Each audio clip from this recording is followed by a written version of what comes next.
So Ashok Nagar surrounding లో number of coaching institutes ఉన్నాయి. Yes, అయినా కానీ మీరు అమిగోస్ ఎందుకు చూస్ చేసుకున్నారంటే మీరేమంటారు?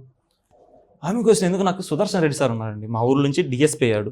ఓకే టీజీపీఎస్లో డిఎస్పీ, ఓకే ఏబీపీఎస్లో డిఎస్పీ వచ్చింది. ఆయన నాకు సజెస్ట్ చేశాడు. ముందు నాకు తెలియదు కదా సార్ ఇక్కడ వర్క్ చేస్తాడు. నేను ఆయన మామూలు సజెస్ట్ చేశాడు కదా, ఆయన సజెస్ట్ చేసి వచ్చాను. నాకు అనిపించింది నిజంగా హాస్టల్స్లో ఆ క్వాలిటీ, అంత హెల్తీ ఫుడ్ నాకు ఇంకెక్కడా దొరకదు అనిపించింది. ఓకే వచ్చాను. పైగా ఎందుకంటే ఇక్కడ చదివేటప్పుడు క్లాస్ వింటాం కదా, అవును క్లాస్ వినడంలోనే సగం అదే మంచి కోచింగ్ సెంటర్ స్టార్ట్ చేసుకోవడంలో 50% సక్సెస్ అయిపోద్దండి. ఓకే నేను ఫస్ట్ నా ప్రిఫరెన్స్ స్ట్రాటజీ వచ్చేసి క్లాస్ అద్భుతంగా వింటానండి. ఎంత కాన్సన్ట్రేట్గా వింటానంటే అంత కాన్సన్ట్రేట్గా ఉంటాను.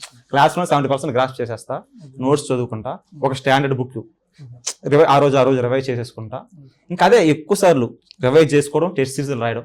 గ్రూప్ 2లో రివిజన్ ఇస్ ద సక్సెస్ మంత్రం అంటే అంతే. ఎన్నిసార్లు రివైజ్ చేస్తే అది టెస్ట్ సిరీస్ రాసేటప్పుడు కానీ ఎలాగైనా సరే నీకు అర్థమైపోద్ది, ఆ కాన్ఫిడెన్స్ బిల్డ్ అయిపోద్ది. పైగా అమికోస్ టెస్ట్ సిరీస్ ఏంటంటే చాలా క్వాలిటీగా ఉండేది. ఓకే అంటే ఒక మంచిగా అంటే పిచ్చి క్వశ్చన్లు కాకుండా అసలు ఎగ్జామ్ పల్స్ తెలిసిన వాళ్ళు ప్రిపేర్ చేసేవాళ్ళు. అవి ఎక్కువ స్టేట్మెంట్స్ రూపంలో సాల్వ్ చేయడం వల్ల మాకు ఎగ్జామ్ అంత స్టేట్మెంట్స్ రాలా, కొన్ని సింగిల్ లైన్ వచ్చాయి. ఓకే ఇక్కడ మాకు 2.5 hours టైం సరిపోయేది కాదు.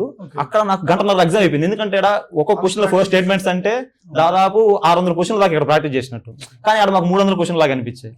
అది నాకు చాలా అడ్వాంటేజ్ అయింది. నాకు గంటన్నరకు ఎగ్జామ్ అయిపోయింది. నేను అక్కడే కరెక్షన్ చేసేసుకునేవాడిని. ఇన్ని కరెక్ట్, ఇన్ని తప్పులు పోతే ఖచ్చితంగా ఇంత స్కోర్ వస్తుందని. ఎగ్జామ్ అయిపోయారు గంటకే చెప్పేసాను నా స్కోర్ 220 మార్క్స్ వస్తాయని. యాజ్ 220 వచ్చాయి. ఇప్పుడు ఏఎస్విజిఐడిగా మేము ఎందుకు వచ్చాము.